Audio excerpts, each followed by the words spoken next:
রাম কৃষ্ণ রাম কৃষ্ণ রাম কৃষ্ণ রাম, শ্রী রাম কৃষ্ণ রাম কৃষ্ণ রাম কৃষ্ণ নাম, শ্রী রাম কৃষ্ণ রাম কৃষ্ণ রাম কৃষ্ণ রাম, রাম কৃষ্ণ রাম কৃষ্ণ রাম কৃষ্ণ নাম, শ্রী রাম কৃষ্ণ রাম কৃষ্ণ রাম কৃষ্ণ নাম, শ্রী রাম কৃষ্ণ রাম কৃষ্ণ রাম কৃষ্ণ নাম।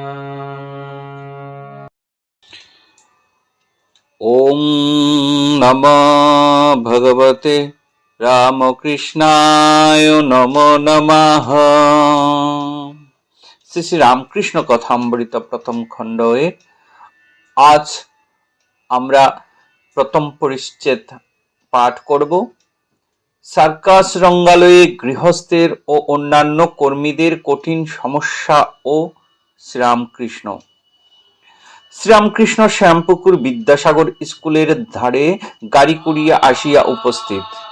বেলা ৩টা হইবে। গাড়িতে মাস্টারকে তুলিয়া লইলেন। রাখাল ও আরো ২-১টি ভক্ত গাড়িতে আছেন।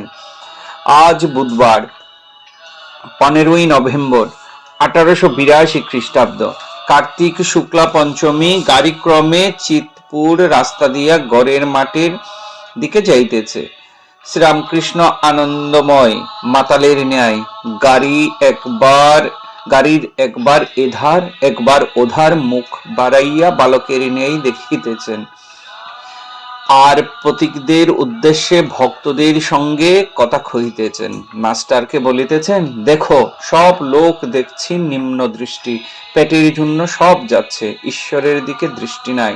শ্রীরামকৃষ্ণ আজ গড়ের মাঠে উইলসনের সার্কাস দেখিতে যাইতেছেন। মাঠে পৌঁছিয়া টিকিট কেনা হইল 8 আনার, অর্থাৎ শেষ শ্রেণীর টিকিট। ভক্তেরা ঠাকুরকে লইয়া উচ্চ স্থানে উঠিয়া এক বেঞ্চির উপরে বসিলেন। ঠাকুর আনন্দে বলিতেছেন, বাহ, এখান থেকে বেশ দেখা যায়। রঙ্গস্থলে নানা রূপে খেলা অনেকক্ষণ ধরিয়া দেখা হইল। গোলাকার রাস্তায় ঘোড়া দৌড়িতেছে, ঘোড়ার পৃষ্ঠে এক পায়ে বিবি দাঁড়াইয়া, আবার মাঝে মাঝে সামনে বড় বড় লোহার রিং চক্র। রিং এর কাছে আসিয়া ঘোড়া যখন রিং এর নিচে দৌড়িতেছে, বিবি ঘোড়ার পৃষ্ঠ হইতে লম্প দিয়া রিং এর মধ্যে দিয়া পুনরায় ঘোড়ার পৃষ্ঠে আবার এক পায়ে দাঁড়াইয়া ঘোড়া পুনঃ বন বন করিয়া ওই গোলাকার পথে দৌড়াইতে লাগিল। বিবিও আবার ঐরূপ পৃষ্ঠে দাঁড়াইয়া। সার্কাস সমাপ্ত হইল। ঠাকুর ভক্ত সঙ্গে নামিয়া আসিয়া ময়দানে গাড়ির কাছে আসিলেন। শীত পড়িয়াছে। গায়ে সবুজ বনাত দিয়া মাঠে দাঁড়াইয়া কথা কহিতেছেন। কাছে ভক্তেরা দাঁড়াইয়া আছেন। একজন ভক্তের কাছে বেটুয়াটি মশলার ছোট থলেটি রহিয়াছে, তাহাতে মশলা বিশেষত কাবাব চিনি আছে। শ্রীরামকৃষ্ণ মাস্টারকে বলিতেছেন, দেখলে বিবি কেমন এক পায়ে ঘোড়ার উপরে দাঁড়িয়ে আছে, আর ঘোড়া বন বন করে দৌড়চ্ছে। কত কঠিন, অনেক দিন ধরে অভ্যাস করেছে, তবে তো হয়েছে। একটু অসাবধান হলেই হাত পা ভেঙে যাবে, আবার মৃত্যুও হতে পারে। সংসার করা ওই রূপ কঠিন। অনেক সাধন ভজন করলে ঈশ্বরের কৃপায় কেউ কেউ পেরেছে, অধিকাংশ লোক পারে না। সংসার করতে গিয়ে আরো বদ্ধ হয়ে যায়, আরো ডুবে যায়, মৃত্যু যন্ত্রণা হয়। কেউ কেউ যেমন জনকাদি অনেক তপস্যার বলে সংসার বলিতেছেন, সংসার করেছিলেন, তাই সাধন ভজন খুবই দরকার, তা না হলে সংসারে টিকে থাকা যায় না। শ্রীরামকৃষ্ণ গাড়িতে উঠিলেন। গাড়ি বাগবাজারে বসুপাড়ায় বলরামের বাটির ধারে উপস্থিত হইল। ঠাকুর ভক্ত সঙ্গে দোতলার বৈঠকখানায় গিয়া বসিলেন। সন্ধ্যার বাতি জ্বালা হইয়াছে। ঠাকুর সার্কাসের গল্প করিতেছেন। অনেকগুলি ভক্ত সমাবেত হইয়াছেন। তাহাদের সহিত ঈশ্বরীয় অনেক কথা হইতেছে। মুখে অন্য কথা কিছুই নাই, কেবল ঈশ্বরীয় কথা। জাতিভেদ সম্বন্ধে কথা পড়িল। ঠাকুর বলিলেন, এক উপায়ে জাতিভেদ উঠে যেতে পারে, সে উপায় ভক্তি। ভক্তের জাতি নাই, ভক্তি হলেই দেহ মন আত্মা সব শুদ্ধ হয়। গৌর নিতাই হরিনাম দিতে লাগলেন, আর আচান্ডালে কোল দিলেন। ভক্তি না থাকলে ব্রাহ্মণ ব্রাহ্মণ নয়, ভক্তি থাকলে চণ্ডাল চণ্ডাল নয়। অস্পৃশ্য জাতি ভক্তি থাকলে শুদ্ধ পবিত্র হয়। শ্রীরামকৃষ্ণ সংসারী বদ্ধজীবের কথা বলিতেছেন। তারা যেন গুটি পোকা, মনে করলে কেটে বেরিয়ে আসতে পারে, কিন্তু অনেক যত্ন করে গুটি তৈয়ার করেছে, ছেড়ে আসতে পারে না, তাতেই মৃত্যু হয়। আবার যেন ঘুনির মধ্যে আছে মাছ, যে পথে ঢুকেছে সেই পথ দিয়ে বেরিয়ে আসতে পারে, কিন্তু জলের মিষ্ট শব্দ আর অন্য অন্য মাছের সঙ্গে ক্রীড়া, তাই ভুলে থাকে, বেরিয়ে আসবার চেষ্টা করে না।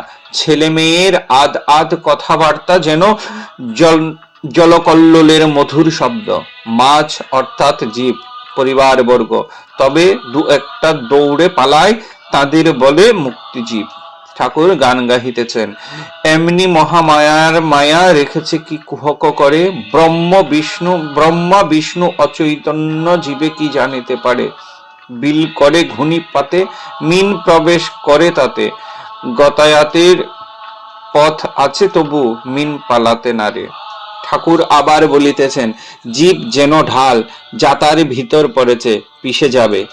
তবে যে কটি ঢাল খুঁটি ধরে থাকে তারা পিষে যায় না। তাই খুঁটি অর্থাৎ ঈশ্বরের শরণাগত হতে হয়। তাকে ডাকো, তার নাম করো, তবে মুক্তি, তা না হলে কালরূপ যাতাই পিষে যাবে। ঠাকুর আবার গান গাইতেছেন, পরিয়ে ভবসাগরে ডুবে মা তনুর তরি, মায়া ঝড় মোহ তুফান ক্রমে বাড়ে গো শঙ্করী। একে মন মাঝে আনারি, তাহে ছজন গোয়ার দাড়ি, কুবাতাসে দিয়ে পাড়ি, হাবুডুবু খেয়ে মরি। ভেঙে গেল ভক্তির হাল, ছিঁড়ে পড়ল শ্রদ্ধার পাল। তরি হলো বাঞ্চাল, উপায় কি করি, উপায় না দেখি আর, অকিঞ্চন ভেবে সার, তরঙ্গে দিয়ে সাঁতার, শ্রী দুর্গা নামের বেলা ধরি। বিশ্বাস বাবু অনেকক্ষণ বসিয়াছিলেন, এখন উঠিয়া গেলেন। তাহার অনেক টাকা ছিল, কিন্তু চরিত্র মলিন হওয়াতে সমস্ত উড়িয়া গিয়াছে। এখন পরিবার, কন্যা প্রভৃতি কাহাকেও দেখেন না। বলরাম তাহার কথা পাড়াতে ঠাকুর বলিলেন, ওটা লক্ষ্মী ছাড়া দারিদ্রী। গৃহস্থের কর্তব্য আছে, ঋণ আছে, দেব ঋণ, পিতৃঋণ, ঋণ, আবার পরিবারদের সম্বন্ধে ঋণ আছে। সতী স্ত্রী হলে তাকে প্রতিপালন, সন্তানদিগকে প্রতিপালন যতদিন না লায়েক হয়। সাধুই কেবল সঞ্চয় করবে না, পঞ্চি, আউর, দরবেশ সঞ্চয় করে না, কিন্তু পাখির ছানা হলে সঞ্চয় করে। ছানার জন্যে মুখে করে খাবার নিয়ে যায়। বলরাম, এখন বিশ্বাসের সাধু সঙ্গ করাবার ইচ্ছা। শ্রীরামকৃষ্ণ, সাধুর কমণ্ডল চারধাম ঘুরে আসে, কিন্তু যেমন তেতো তেমনি তেতো থাকে।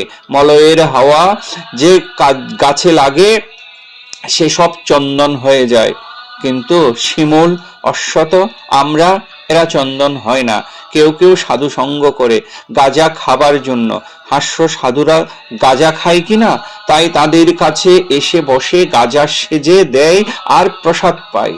সকলের হাস্য। এখানেই প্রথম পরিচ্ছেদের সমাপ্তি। ওম নমঃ ভগবতে রামকৃষ্ণায় নমো নমঃ।